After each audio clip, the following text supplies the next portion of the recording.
Welcome, Ina. Thank you so much. It's wonderful to be here with you. Thank you so much for being here today. My pleasure. Ina, you have a very active music career, and you're the head of piano department at UCLA. You, as a performing artist, you've traveled the world and performed at some of the most prestigious concert halls. You've been to Europe, Asia, the Middle East, the North America, everywhere. And you perform many solo recitals, concerti concerts, as well as chamber music concerts. You also like to explore new music, have done some very interesting projects. Could you share your story and your journey? Sure. It's a long story, or of course I'll try to make it concise. But I was born in Odessa, the former Soviet Union, which is a very musical city. I'm proud to share musical heritage with some really amazing musicians. Nathan Milstein came from Odessa, Richter came from Odessa, Gilels came from Odessa, all different musicians, incredibly inspiring to me. But it's a vibrant and exciting, very diverse city, or at least that's what I remember. I've not been back. My family immigrated from Odessa when I was 10 years old. We were Jewish refugees. And we came to the States and settled in Chicago, where I studied with a great teacher for pre-college musicians, pianists, named Emilio Del Rosario. And he, I think, really gave me, in a way, the tools to become a performer. And by that, I mean, he made me addicted to performing from a very young age. He would have workshops every single Saturday where his entire studio would get together and play repertoire, huge amounts of repertoire for competitions, for performances, whatever. So, we never had any plans on Saturday nights for the duration of our studies with him.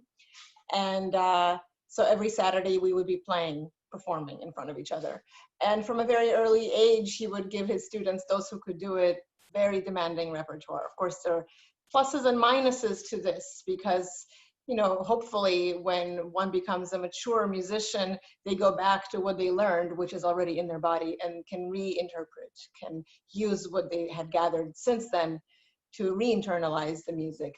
But it's great to learn the Tchaikovsky concerto, for example, when you're 12 years old, like I did. I had very big hands, I could handle it, and I had the passion for it. So he gave me some very difficult rep at a very young age and a very big rep.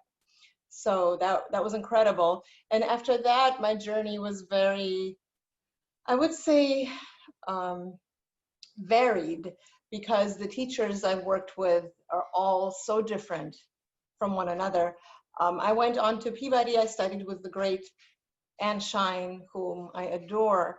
And then after her, I worked with Leon Fleischer, also for 3 years. And that was an entirely different experience. Made me think of music in a very different way.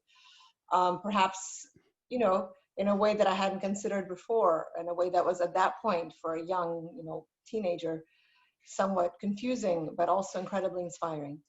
After that, I went to work with Boris Petrushansky, who uncovered many secrets of the piano for me. And it was very inspiring for me because really this was the first time for me to study with a teacher who in a way shared my roots and who spoke in a language that included poetry, poetic references, images in Russian that were so rich that I related to. Because I've always loved poetry. I grew up as a big reader.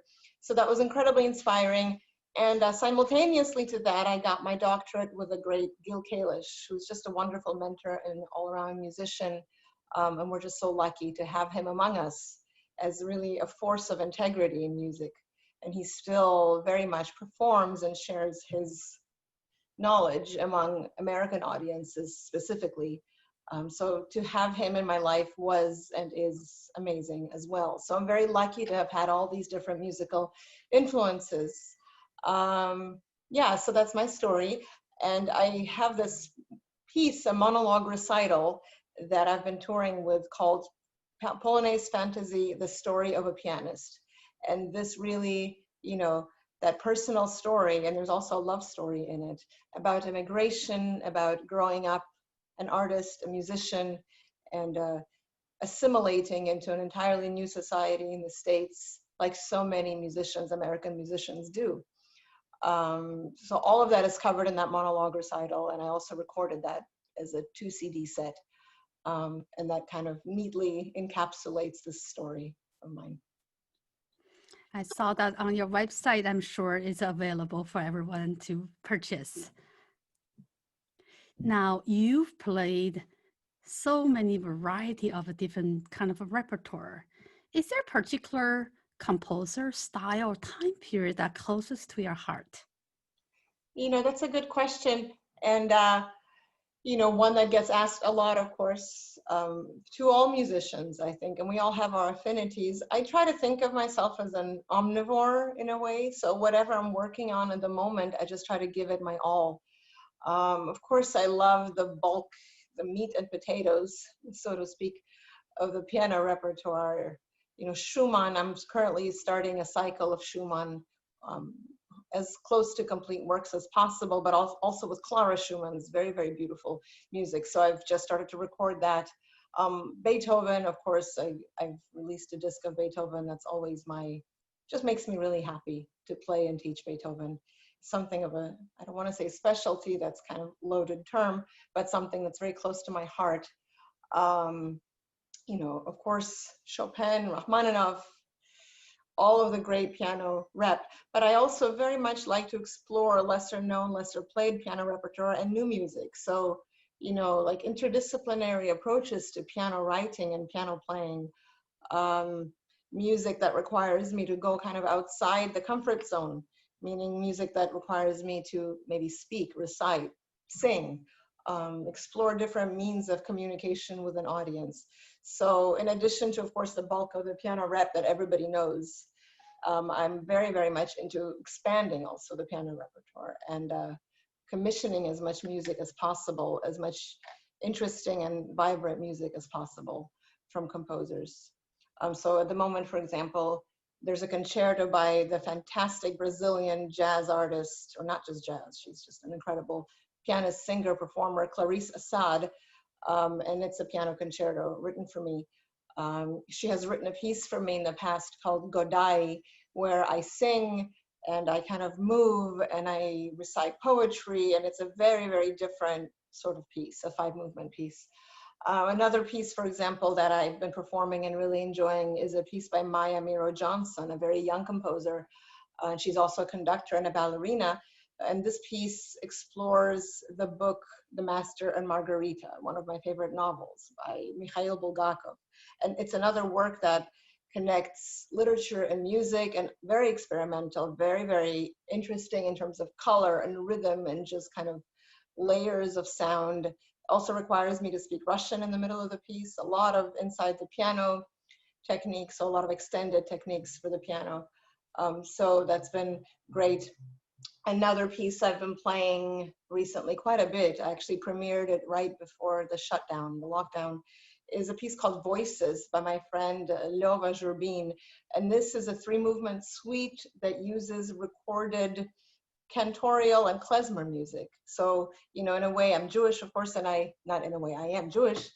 And, you know, exploring this legacy of my past, Jewish music, through recorded material that kind of appears in the middle of a piano piece in a very surprising way, has been really exciting. So it's a 3-movement suite in which every movement features a historical recording of Jewish music.